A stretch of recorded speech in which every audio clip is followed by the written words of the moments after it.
One of the duties of your police is to protect property, both private and public, such as this technical trade school.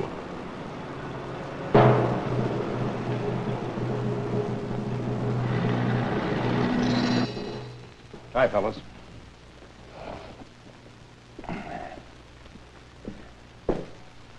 From now on, when you fill out your field interview forms, make sure that you make them out in duplicate. That's from the captain. He's been getting complaints from the Detective Bureau. And would you please watch your spelling? Some of it's been pretty lousy.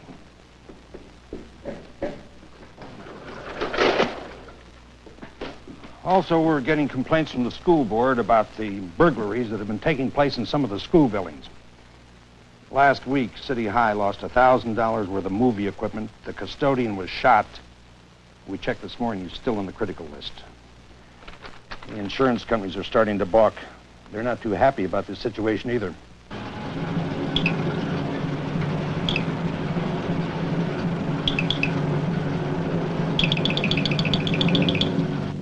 Okay, who's in 14 Adam? Right. Bradley, Peters. Try to stay as close as you can to Polytech Trade tonight. That's the only school that they haven't hit in your district. There's a lot of valuable equipment in there. We're pretty sure it's the Holly Valley gang that's hitting these schools. So be on the alert. Be ready for anything. All right, fellas. Have a good night.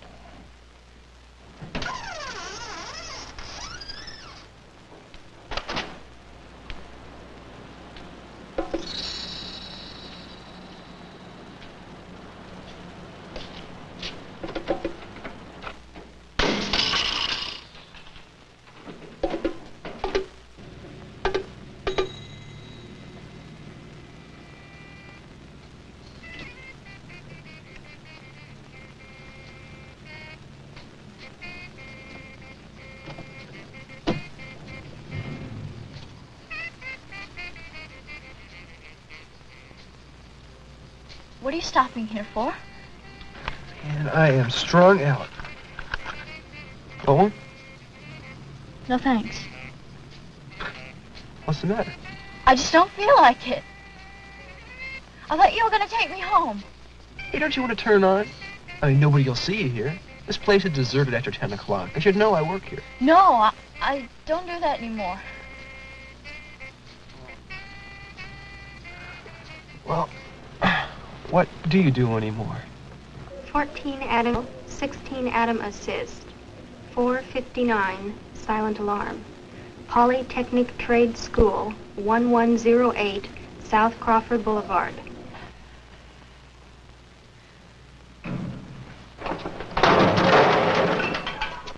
What are they doing?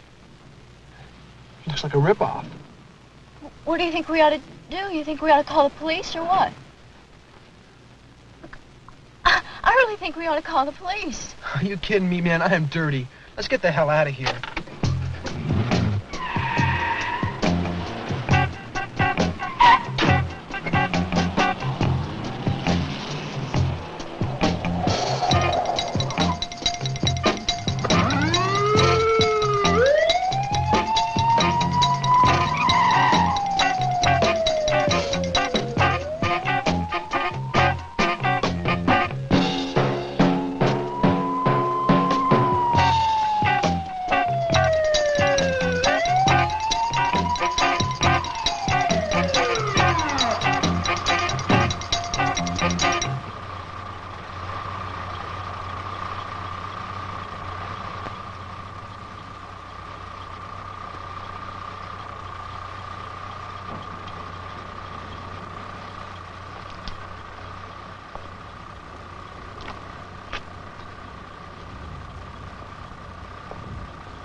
You both get out of the car, please.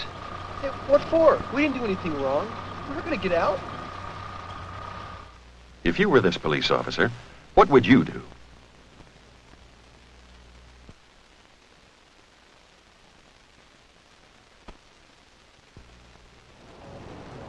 I think you'd better get out of the car.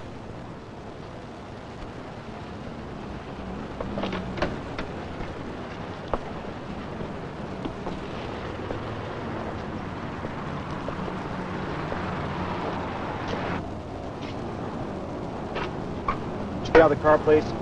Stand over here.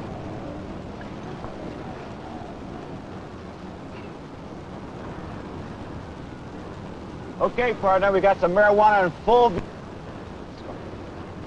I wasn't doing anything, honest. Somebody's broken into that building. They have a van and they're loading it up with songs. You hear that? Yeah. Come on.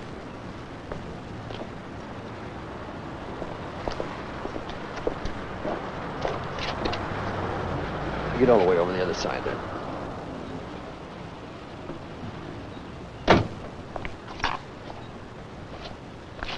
"14 Adam, frequency 1 with 16 Adam. 14 Adam, 10-4. 16 Adam, frequency 1 with 14 Adam. 14 Adam to 16 Adam. We're detaining possible burglary suspects regarding our burglary call.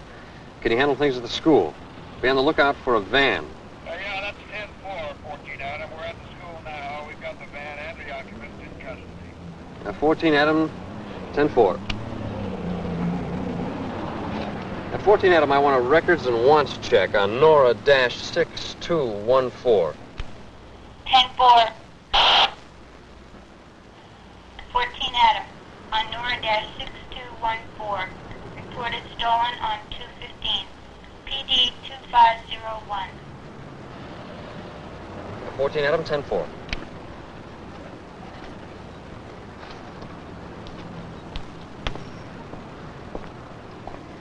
What you got? Car's hot. We're going to take him in.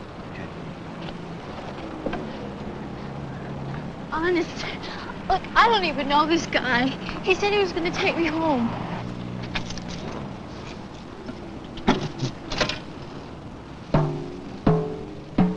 Where were you coming from? I was visiting my girlfriend. He came by and he offered to drive me home. I don't even know him. I'm now going to advise you of your rights. You have the right to remain silent. If you give up the right to remain silent, anything you say can and will be used against you in a court of law.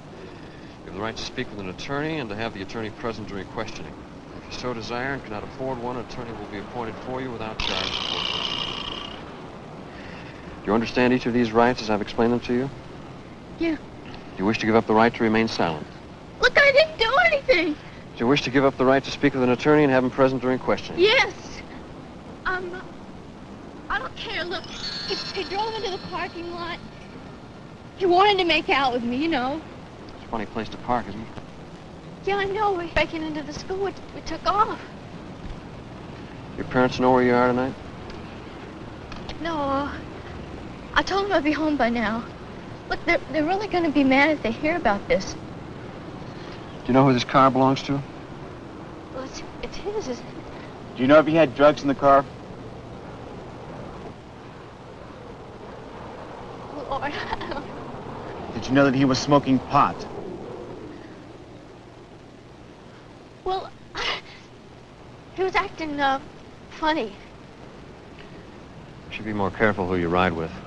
Yeah, I know. Can I go, please? I didn't do anything. You don't have to arrest me, do you?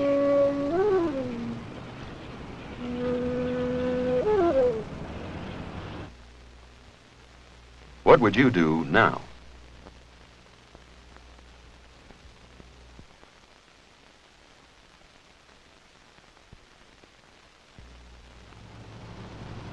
Both the boy and the girl were arrested and brought to the police precinct station.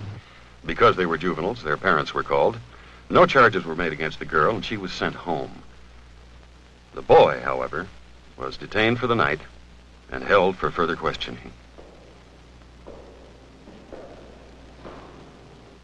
Within 24 hours after the arrest, the probation officer filed a petition with the court alleging that the boy had committed certain crimes. Copies of the petition were sent to the boy's parents, the prosecutor's office, and the defense attorney assigned to the case. Count 1, possession of amphetamines. 2, possession of marijuana. 3, grand theft auto. 4, driving without the owner's consent. This police report says they found a large knife in the car's trunk. You have priors for narcotics and pot smoking, and you have 2 outstanding traffic warrants. What do you think about all this, Fred? I still can't see what I did that was so bad. Was this report true or not? Not really, no. Okay, and tell me what isn't true. That knife bit, for instance. It wasn't even my car. Hell, there could have been a dead body in the trunk for all I know. Okay. What about the amphetamines they found in the car? Did they belong to you? Look, those cops had no right to stop me. They were answering a burglary call. They see you tearing away from the scene. That makes you a first-rate suspect. They had plenty of cause to stop you. I had nothing to do with the burglary. I was trying to get away from there. How do they know that? I still don't think it's right to stop a person and search him. Well, it says here the officer ordered you out of the car and that he eyeballed a marijuana butt on the floorboard. Is that true? Fred, were you smoking pot or not? Yeah, I guess so, but so what? A policeman eyeballs you with marijuana. He has every cause to search you. Well, that's stupid. Maybe. It's still the law, whether you agree with it or not. Okay, what were you going to do with that stolen car? I didn't steal the car. Hell, I know the lady who owns it. She lives down the street. I only wanted to borrow it for a couple of hours. Okay.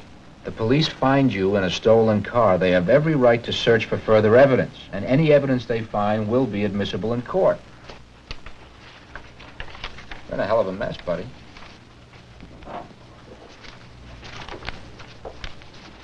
So what can you do to get me out of it?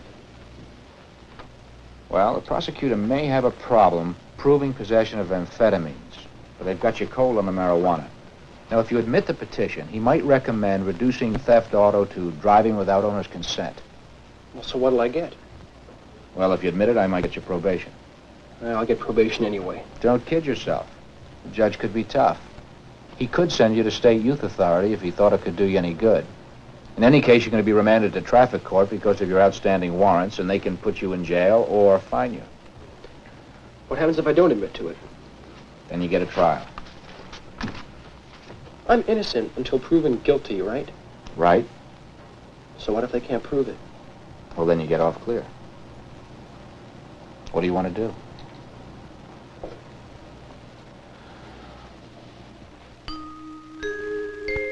What would you do?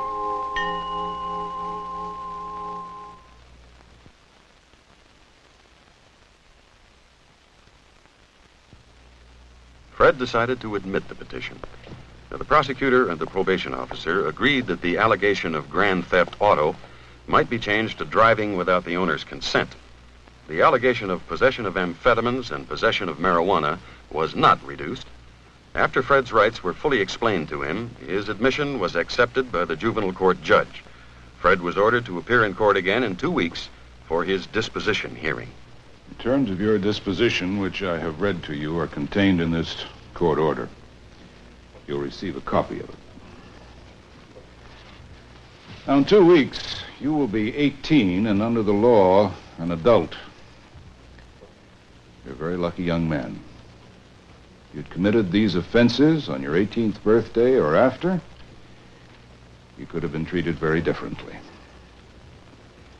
If you acquire a criminal record as an adult, it will interfere with your future job possibilities, the price you'll have to pay for insurance, your travel in foreign countries, civil service examinations, your voting privileges, enlistment in the armed forces, and your participation in other government programs. Your future depends on the choices you will make. Now, you think about that. You're committed to the State Youth Authority. The sheriff will transport the minor to the State Youth Authority forthwith. Fred was made a ward of the court and committed to a youth camp. And because of his history of narcotics use, he will participate in a drug rehabilitation and work program. The progress report was scheduled to be made to the court in 1 year so that Fred's improvement could be evaluated. If the report is unfavorable, his wardship will be continued. But if the report is favorable, his wardship could be terminated, or he could be returned home on probation under the supervision of a probation officer. In traffic court, his driver's license was revoked.